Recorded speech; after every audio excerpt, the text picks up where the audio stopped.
Welcome back. In part 2 of our exploration of the scale of the cosmos, we're going to pick up where we left off in part 1 at the limits of the parallax technique.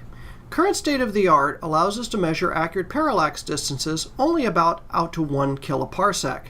Beyond 1 kiloparsec, the Gaia satellite will hopefully extend us to about 10 kiloparsecs, giving us significant overlap with the third rung of the distance ladder that we're going to be about to describe. However, the Gaia results are still not due for a while yet, from 2015 when this lecture is being recorded, and so we're going to have to pick up where parallaxes leave off. Third and higher rungs of the distance ladder require us to measure distances using what are called standard candles. A standard candle is an object of known luminosity. If you know an object's luminosity and you measure the object's apparent brightness, then its distance can be given mathematically by a very simple formula derived from the inverse square law of brightness.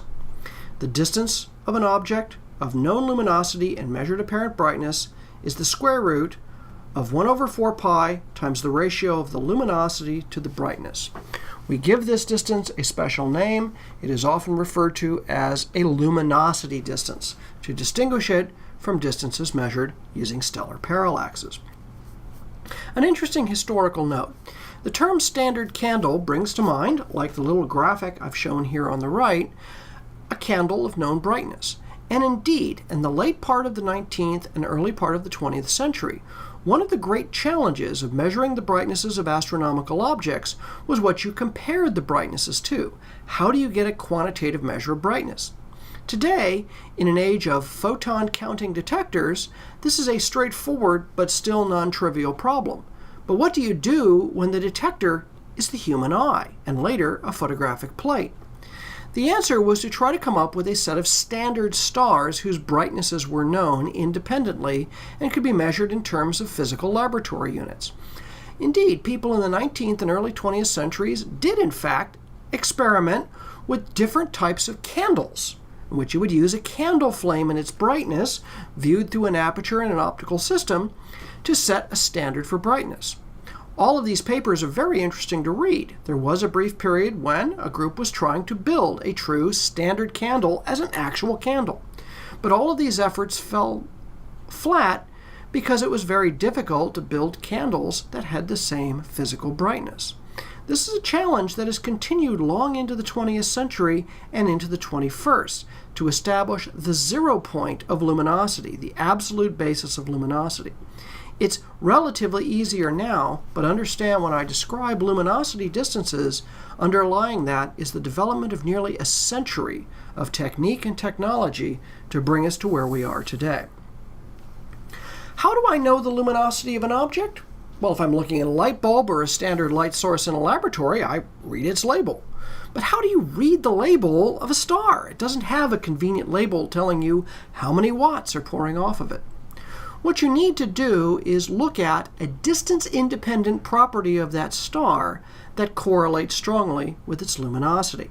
I'm going to give one particular example, but all of the methods that rely on the use of standard candles use a similar basis. You attempt to find a distance-independent property of the object that is strongly correlated with the luminosity, so that a measurement of that distance-independent property gives you the luminosity, which you can then use to derive the luminosity distance.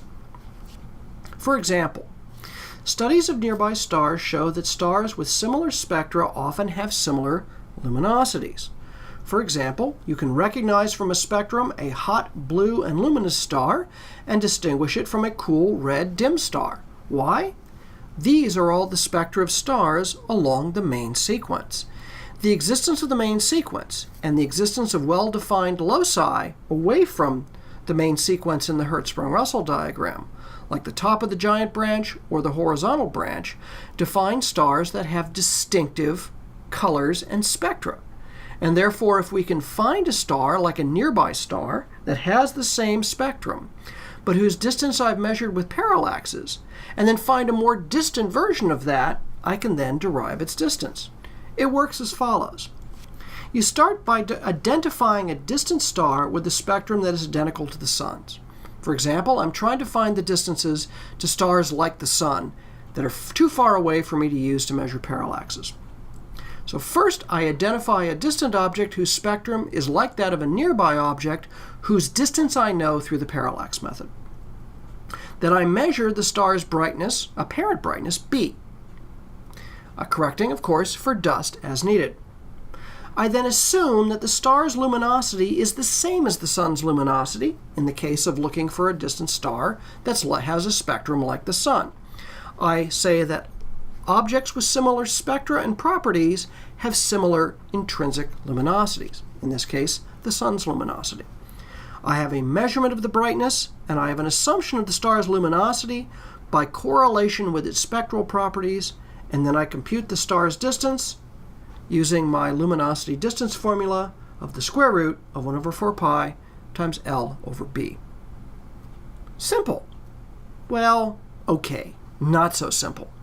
Identifying distance-independent properties that correlate strongly with luminosity is one of the most difficult problems in all of astronomy.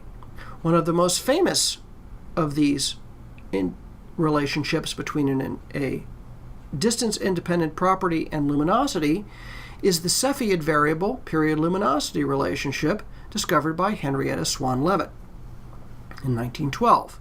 It was that relationship, as you'll recall from earlier lectures, that allowed Edwin Hubble and his collaborators to prove that Andromeda was more distant than the outskirts of our own galaxy, and therefore another galaxy like the Milky Way. Much of the art in measuring luminosity distances in astronomy, from the beginning of the 20th century with Henrietta Swan Leavitt to the present day, is identifying distance-independent properties that are well correlated with luminosities. And this is where you can now see this distance ladder. As you get each more distant object, you start looking among those more distant objects for distance-independent properties that can be calibrated based on the previous rungs of the ladder and use that to slowly climb out to cosmic distances. The more luminous a standard candle it is, the greater the distance over which it can be used to measure distances. There are examples of these standard candles. For example, RR Lyrae stars are a particular type of variable star that are found only on the horizontal branches of clusters of stars. They're giants. They're evolved giant stars. These are good out to distances of about 1 megaparsec. And so if you can identify an RR Lyrae star by its very characteristic pattern of variation, they have periods of about 1/2 a day to 1 day duration, then you should be able to measure the distance to an object. Indeed, we use RR Lyrae variables to measure the distances to distant groups of stars in the Milky Way galaxy. They're used to measure distances to the galactic bulge and to galaxies that are nearby in the local group. We can identify RR Lyrae stars out as far as the Andromeda galaxy system and to many of the dwarfs that orbit both the Milky Way and orbit around Andromeda.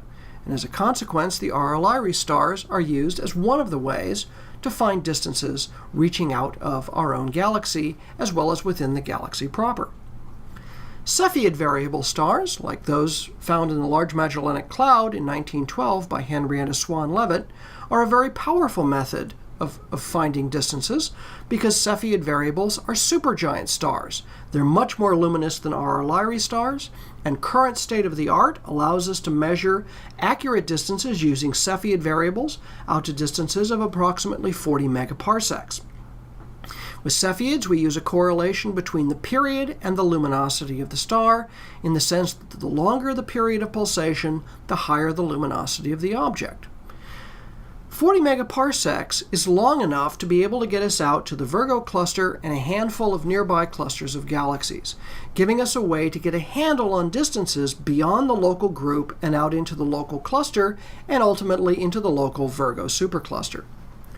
Once we do that, we then have reasonably well calibrated distances to thousands of galaxies.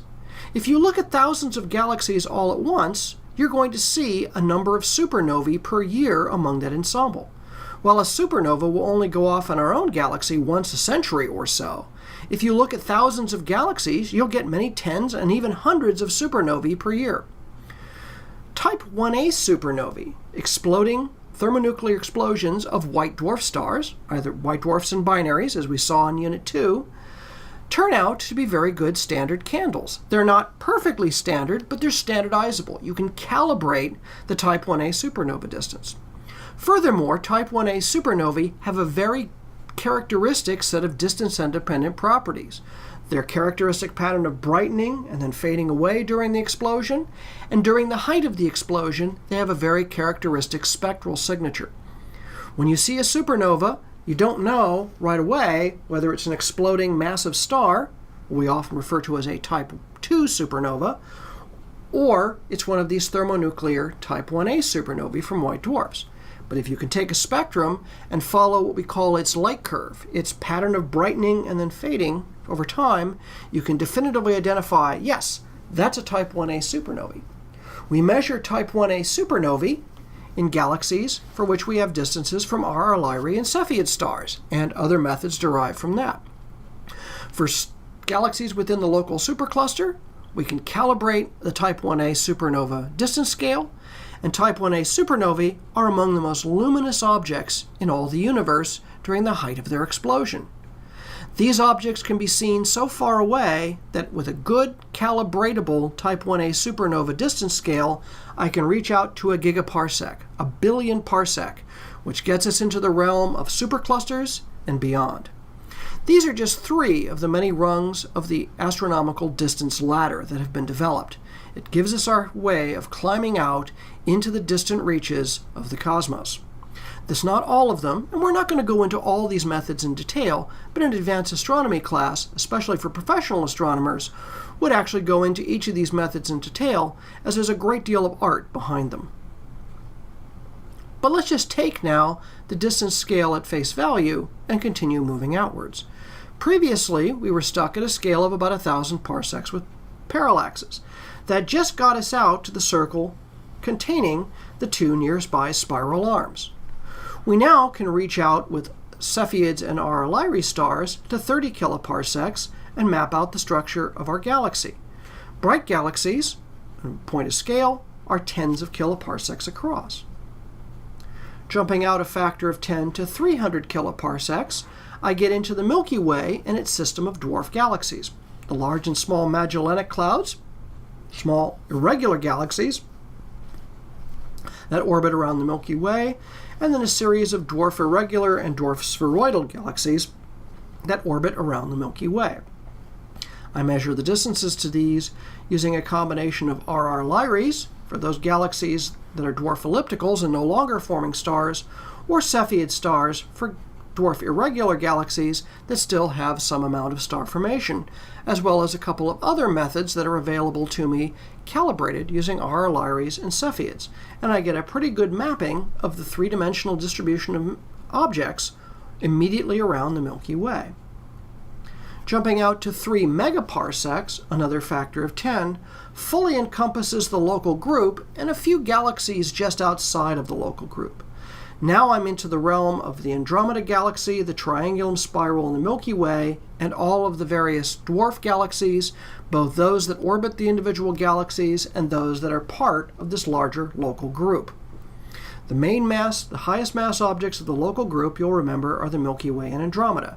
This is our local group of galaxies.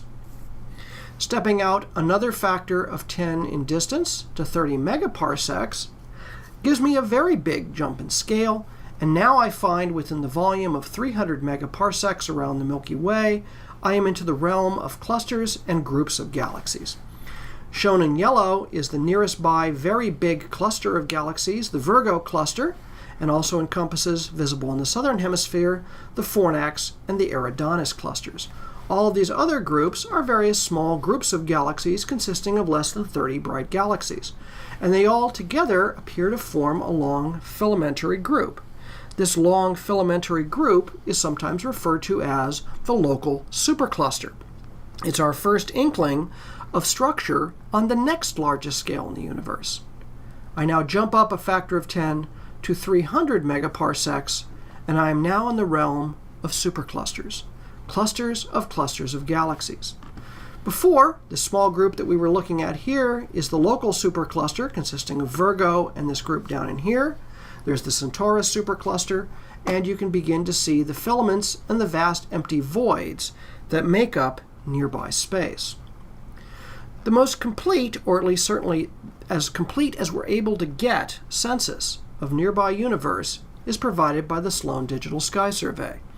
This allows us to jump out another factor of 10 to 3 gigaparsecs, calibrated now using Type 1a supernovae and methods related to the Cepheid and Type 1a supernovae.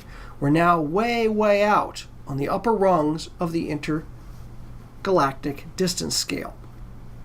Now we can see the universe beginning to take on a foamy filamentary structure, immense walls and filaments surrounded by immense and nearly empty voids. The largest scale structures, the diameters of the largest voids or the largest coherent filaments and walls, are now of a scale of about 200 to 300 megaparsecs. This is the scale of the superclusters. The superclusters and the networks of those that form the filaments, walls, and voids are the largest organized structures in the universe.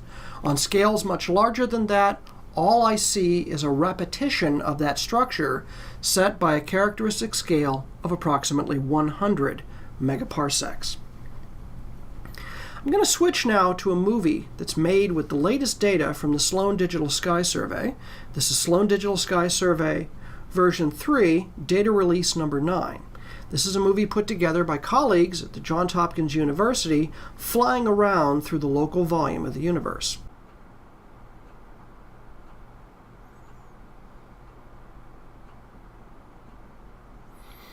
The simulation begins near the local supercluster. Each of the galaxies has been rendered based on imaging of these galaxies by the Sloan telescopes. Their positions have been determined in space using a combination of their sky positions and their redshifts to determine where they are in depth. As we fly through this volume, you're going to see different kinds of galaxies: red ellipticals, blue spirals, lots of irregular galaxies.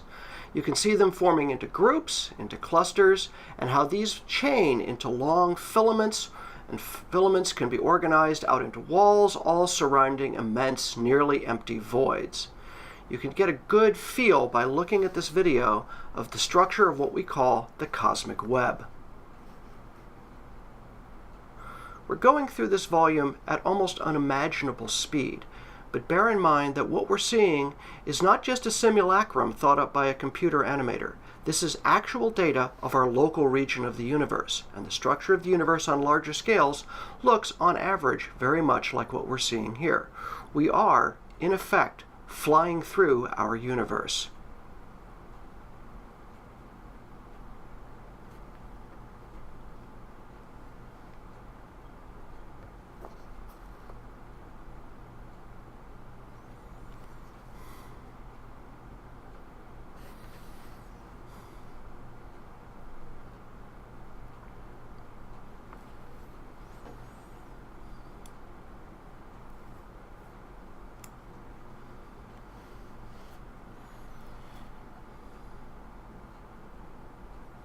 Is there structure further?